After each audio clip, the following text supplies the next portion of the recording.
Good afternoon semua. Hari ini saya tidak masak. Hari ini saya tidak belusukan di pasar.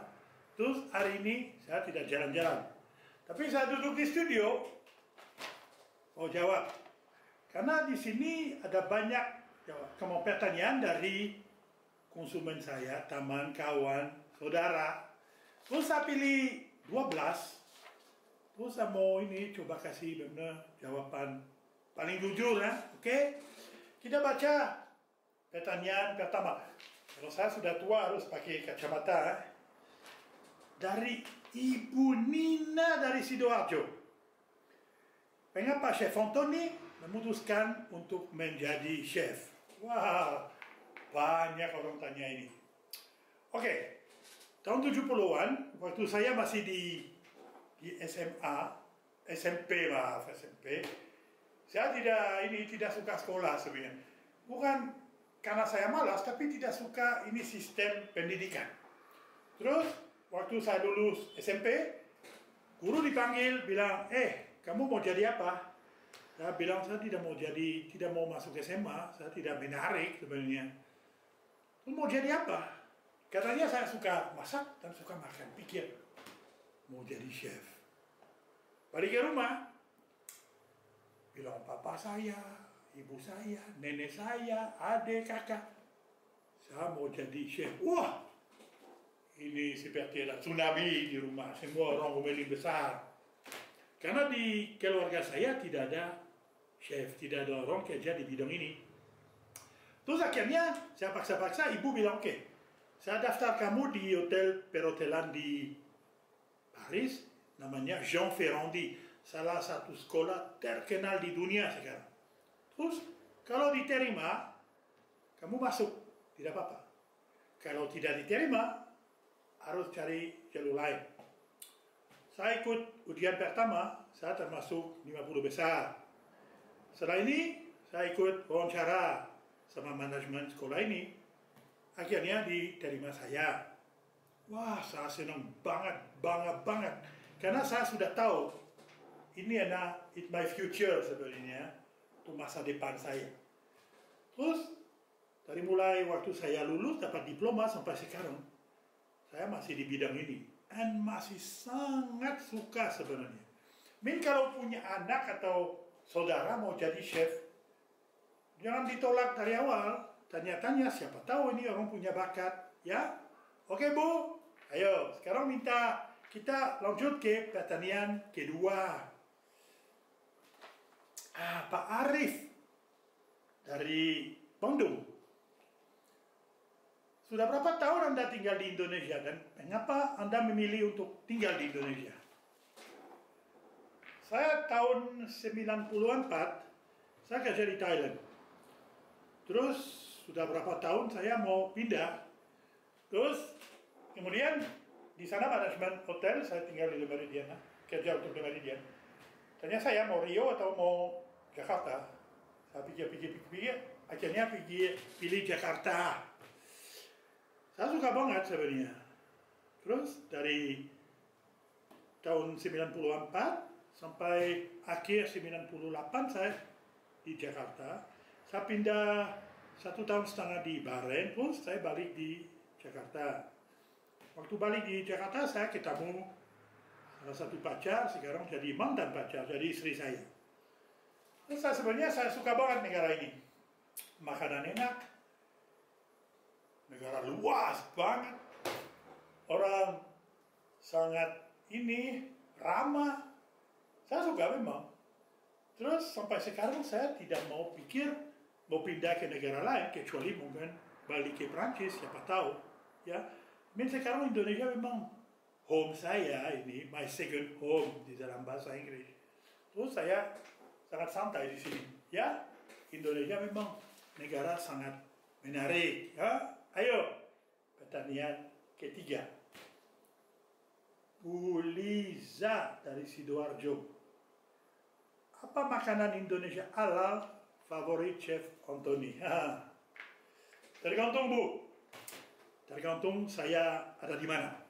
Kalau saya di Cirebon pasti lari ke Opal Gentong.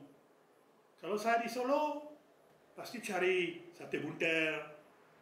Kalau saya di Palembang, saya cari ini berengkes tempoyak, sejenis pepes ikan pakai durian sudah difermentasi. Kalau di Aceh saya suka banget gulai atau beli apa saja. Kalau saya di Makassar, ayo kondro. Kalau di Papua, papeda, saya suka juga. Sebenarnya saya tidak ada makanan favorit. Semua jadi favorit saya. Kecuali makanan terlalu manis. Tubuh saya tidak diterima. Karena mungkin saya sudah cukup manis dan tidak usah tambah gula lagi. Ya, betul? Oke, Bu? Jawaban oke ya? Ibu Tuti dari Bandung lagi. Saya mencoba bikin croissant sendiri. Belajar dari YouTube. Tapi selalu gagal. Kenapa? Wah, kasihan Bu, kasihan banget. Saya tanya pertama, kenapa mau bikin croissant? Untuk bisnis atau untuk konsumsi sendiri di rumah? Jawab nanti di komentar. Croissant sebenarnya resep sangat mudah. Prosesnya rumit. Karena harus lapis adonan sama butter. Terus ada soal suhu, soal lambat, soal waktu mekar, soal suhu oven. Ada banyak hal-hal juga di sini. Contoh, kalau orang ini mau jadi magang baker di Prancis, untuk ini bisa bikin croissant benar-benar bagus, minta minimum kalau pintar masak minimum 1 tahun. Jangan khawatir Bu, menurut saya coba lagi. Tapi pengalaman saya kalau belajar di YouTube pasti tidak ada hasil. Saya mau tahu sekarang tahap mana ada masalah. Tahap adonan, tahap waktu ini, lapis butter, waktu mekar, waktu masak, waktu potong. Tolong ditulis di komentar. Karena memang croissant sangat enak.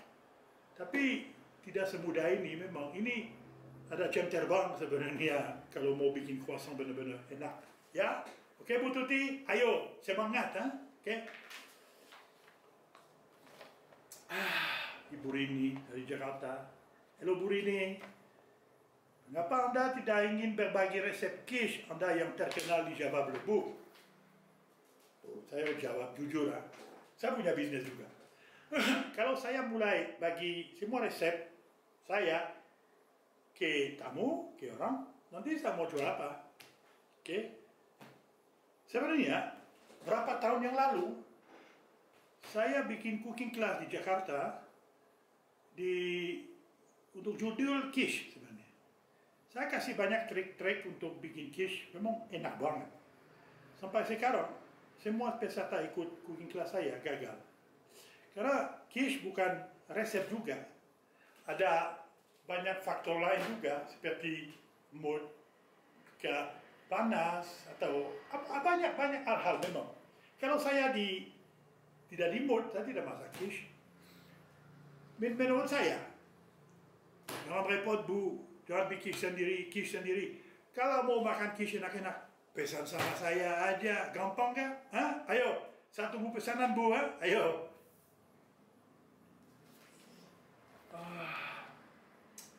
Ini Mas Taha dari Abang. Kenapa Chef Anthony tidak suka masak pakai micin? Pasti orang ini sudah ikut cooking class saya jamin ini. Karena bukan saya tidak mau tidak masak pakai micin, tapi karena micin memang bahan alami ya. Di luar ada, tapi orang sekarang dipakai terlalu banyak. Contoh, berapa minggu lalu saya di Jakarta, saya suka makan ini, sop kari kambing. Saya lihat ini tukang masak, hampir 2 sendok micin penuh banget untuk 1 mangkok. Gimana tidak gurih? Memang gurih, tapi untuk kesehatan menurut saya kurang. Sekarang kalau dulu waktu masih muda, kalau makan ini makanan penuh micin saya tidak ada masalah. Sekarang saya sakit leher, sakit di belakang. Terus sampai saya harus tidur di bawah galon aqua. Ya, menurut saya micin kalau dipakai sedikit tidak apa-apa, silakan.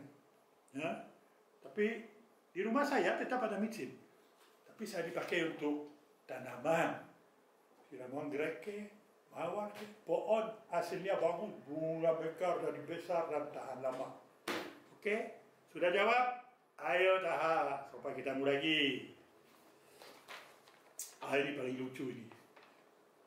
Pak Raffi dari Lampung. Mengapa Chef Anthony tidak memiliki tato di lengan Anda seperti kebanyakan chef muda saat ini? Jangan salah, saya suka tato. Di tubuh orang lain, tubuh saya ada. Kalau dulu saya pulang ke rumah pakai tato, wah pasti di rumah ada hukum. Wah orang tua marah banget. Saya jamin.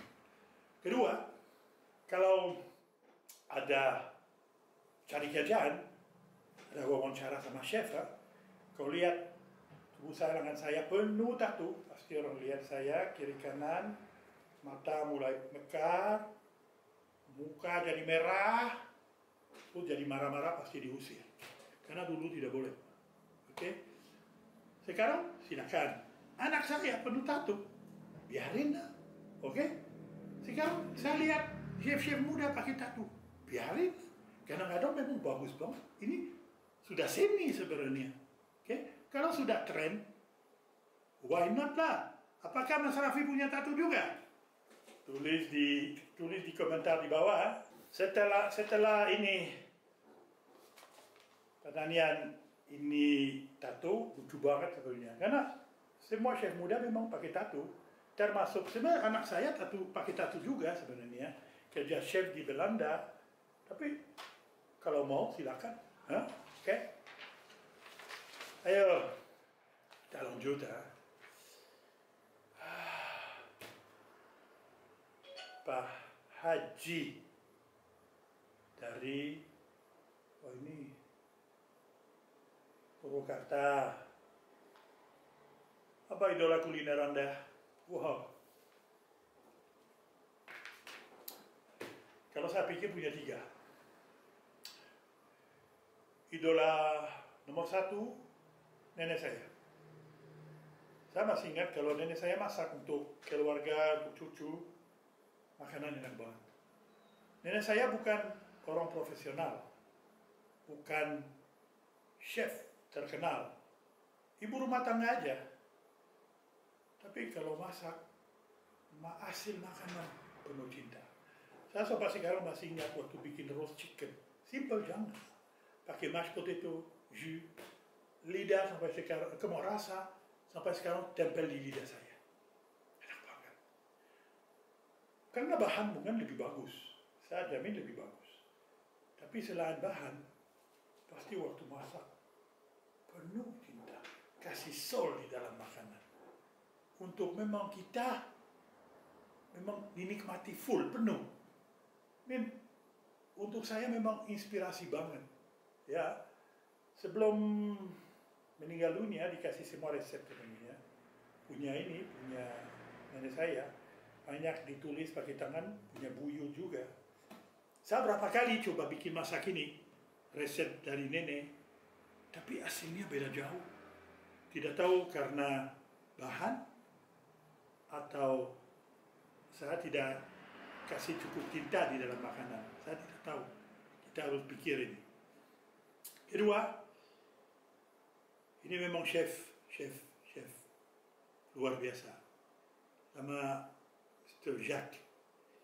Ini waktu saya kerja di kedutaan besar Prancis di London. Ini tempat keren banget, benar-benar, karena banyak acara mewah, terus semua bahan harus top, memang paling bagus. Kita tidak lihat harga. Sampai ratu, presiden, semua makan di tempat ini. Terus chef ini memang punya ilmu luar biasa. Terus tidak pelit sama ilmu. Mau bagi sama kita, sebenarnya sama saya, sama kawan-kawan dari dapur. Kadang-kadang memang chef ini galak banget sama kita. Tapi sekarang saya ngerti, kenapa galak? Karena sebenarnya ambisi chef ini mau lihat kita jadi mekar, jadi lebih besar di dunia kuliner ini. Filosofi chef ini memang luar biasa. Orang sampai masih ingat, masih belajar terus, masih uji coba terus, sampai hasil makanan perfect banget, enak banget. Ini saya jamin makanan segini sekarang mungkin susah bikin. Tidak tahu lah, tapi susah. Waktu saya lihat menu-menu dulu, pikir mungkin sudah tidak punya ilmu lagi untuk masak ini. Ini idola kedua. Idola ketiga salah satu chef juga di Prancis, nama Jean. Orang gila banget memang. Tapi genius, saja dalam bahasa genius memang dalam ini. Kalau pikir kuliner ini punya ide luar biasa.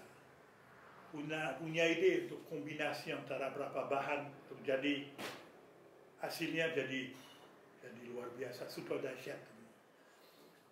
Orang super disiplin, terus super galak sama kita. Tapi hasilnya, semua orang kerja sama chef ini memang jadi besar di dunia kuliner. Sekarang sudah almarhum, sudah meninggal, tapi respect. Dulu kadang-kadang saya marah banget sama chef ini. Tapi sekarang kalau saya sudah tambah tua, saya sudah tahu kenapa orang ini marah.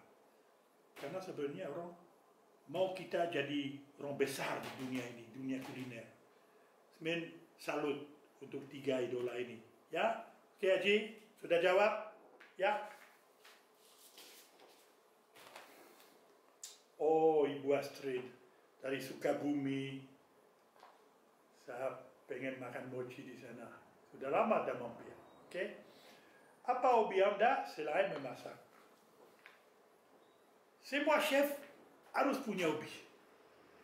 Karena kita waktu kerja banyak masalah, banyak pikiran. Kita under pressure sebenarnya. Terus kalau kita keluar dari masak, dari bidang masak, dari dapur, kalau kita punya hobi, langsung otak switching sebenarnya. Ada ini, saklar bilang, oke, sudah, tidak pikir makanan lagi. Hobi pertama saya suka baca. Buku sejarah, buku masak, buku geografi, buku filosofi, apa saja. Karena buku untuk saya seperti makanan untuk otak. Karena dapat banyak ilmu dari buku sebenarnya. Dan ilmu ini bisa bantu juga di bidang makanan. Karena kalau otak aktif banget, jadi kreatif juga. Betul tidak? Sampai sekarang saya suka baca. Suka banget. Dalam bahasa Inggris, bahasa Indonesia, atau bahasa Prancis. Sampai rumah saya memang jadi perpustakaan. Tapi tidak ada batas. Kalau suka baca, harus cari buku-buku terus. Ya, hobi kedua, wah ini aneh ya. Saya suka lukis. Tapi lukis pakai tinta Cina, tinta hitam. Mata saya suka banget gradiasi antara putih dan hitam. Saya lihat dunia di dalam gradiasi ini. Terus kalau saya mau lukis, saya meditasi dulu, karena otak harus bersih. Kalau waktu saya lukis, sebelah saya biasa ada buku sama bolpen. Dapat banyak ide. Kadang-kadang waktu masak, atau di bidang kuliner, kadang-kadang kita ada masalah, terus cari solusi. Solusi dah muncul. Sering kalau saya lukis, solusi langsung, terus saya tulis. Lanjut, ide lain. Nanti setelah selesai, saya baca ini. Oh, ini luar biasa ini memang. Jangan lupa ini, harus ingat. Lukis untuk saya memang penting banget. Ketiga, kerja sama tangan. Bukan masak kan. Kalau dulu saya masih kecil di SMP, saya suka ini ukir kayu. Sampai orang tua didaftar di ini, kursus belajar ini jadi tukang kayu. Sampai sekarang, saya suka bikin meja lemari kursi apa saja ini. Saya suka banget kayu. The soul in the wood untuk saya memang luar biasa, inspiratif banget, saya suka. Tapi saya bilang semua chef penting punya hobi. Oke, jangan malas.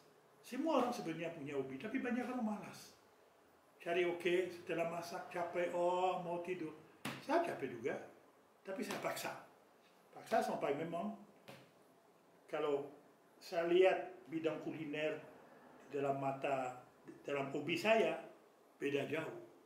Menjadi lebih kreatif, lebih cool me down juga sebenarnya. Ya, jangan lupa hobi sangat penting. Oke, Ibu Astrid, saya sudah jawab, sudah benar, Oke. Pasando. Apa kabar Pasando dari Jambi? Jauh banget. Kerinci di sana. Saya sudah lama tidak main ke sana. Kenapa? Chef Antoine juga terkenal di dunia kuliner atas nama The Chef in Batik. Wah, good question. Dari dulu saya suka batik. Saya jatuh cinta sama batik. Karena batik memang penuh seni, penuh soul juga. Sebenarnya di belakang batik ada sejarah juga, ada filosofi juga. Benar tidak? Terus saya ketemu istri saya orang desainer, suka batik juga. Kombinasi antara saya dan istri jadi top sebenarnya, cocok banget sebenarnya. Saya bilang daripada pakai kaos atau jas dasi, kenapa saya tidak pakai batik? Terus istri, saya sudah mulai jadi ginepik sebenarnya. Karena saya tubuh gede, satu potong batik sudah cukup. Lalu saya ada tambahan seperti di sini, saya suka lurik, pakai ini tambah lurik atau ini.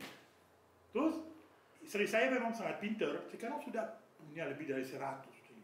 Terus saya setiap hari dipakai, di Indonesia maupun di luar juga. Kalau di luar, saya pakai batik, orang tanya, Mister, apa itu? Keren banget, apalagi kalau ada acara. Memang ini kain penuh seni, betul tidak? Terus gampang dipakai, ya. Terus kalau chef in batik, karena dulu saya bilang, kenapa chef harus pakai seragam putih seperti foto ini lah. Sebenarnya ini zaman jadul. Sekarang kita harus pikir seperti orang modern. Kenapa tidak bisa pakai kaos atau pakai batik apa saja sebenarnya? Jangan harus bisa lebih fleksibel. Menurut saya pakai baju putih terlalu kaku kadang-kadang. Terus saya bilang, saya tidak mau pakai baju putih. Masih ada tapi saya pakai batik terus. Masih ingat berapa tahun yang lalu ada event. Tuh IO bilang, Pak, kalau untuk event ini semua chef harus pakai chef jaket putih.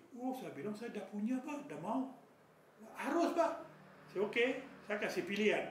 Kalau mau saya, harus terima saya pakai batik. Kalau tidak, saya keluar. Jangan. Akhirnya lihat saya.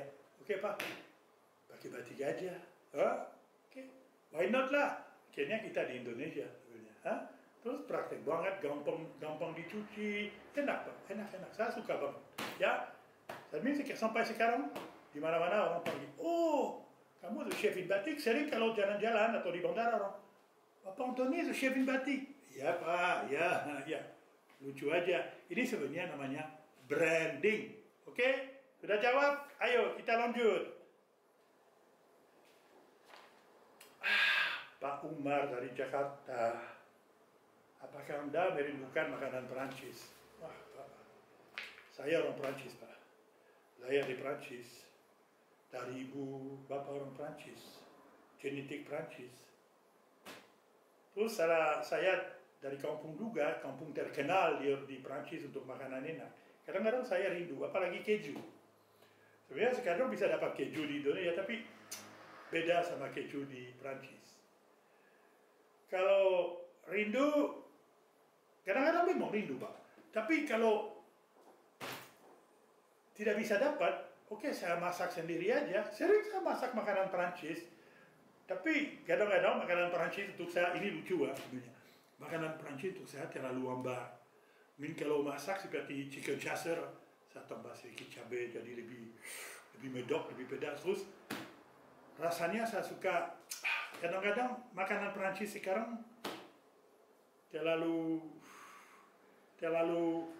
ini memang cantik tapi untuk foto aja rasanya kurang keluar untuk saya memang Ya, udahlah kadang-kadang rindu tapi tidak gila-gilaan. Saya bisa makan makanan Indonesia setiap hari juga, tidak apa-apa. Ya, oke. Sekarang saya mau jawab untuk ini pertanyaan terakhir. Ibu Yuni dari Tangerang. Saya mau ganti pekerjaan dan mau menjadi chef karena saya mau buka restoran sendiri. Apa rekomendasi dan saran dari Chef Anthony? Wah Bu, banyak orang ini sekarang tanya saya seperti ini. Pertama, kenapa mau buka restoran?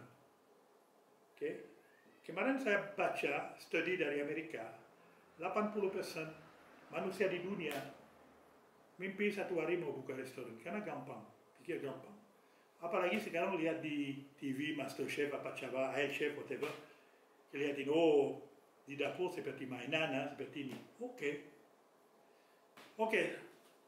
Saran saya, kalau mau benar-benar menjadi chef, coba dulu jangan loncat di bidang ini, di bidang kuliner langsung. Magang 2 minggu di restoran lumayan sibuk dan lihat cocok atau tidak, tahan atau tidak. Karena banyak orang kalau lihat di TV, gampang Pak, tapi di lapangan kerja beda. Pressure is heavy kadang-kadang. Kalau apalagi restoran sibuk memang. Terus kalau setelah 2 minggu, ibu pikir, saya mau lanjut, silakan. Ikut sekolah masak, atau lanjut magang di tempat lain, berapa bulan lagi, untuk belajar basic. Tapi jangan salah, kalau mau buka restoran Jepang, jangan belajar roti dan kue. Harus fokus sebenarnya. Terus paling penting basic. Kalau tanpa basic pasti cepat jatuh, saya jamin. Terus kalau mau informasi lebih lanjut, tulis di komentar, nanti saya bantu pasti. Tapi make sure dulu Bu, jangan pikir, wah saya mimpi mau jadi chef. Ya, semua orang gampang mimpi, karena mimpi gratis. Tapi nanti di lapangan pasti beda. Harus punya passion, harus punya bakat. Tanpa ini tidak bisa lanjut. Untuk hari ini sudah selesai. 12 pertanyaan. Setelah ini jangan lupa subscribe, like, dan komen juga. Ayo, sampai ketemu lagi di video berikutnya. Bye-bye.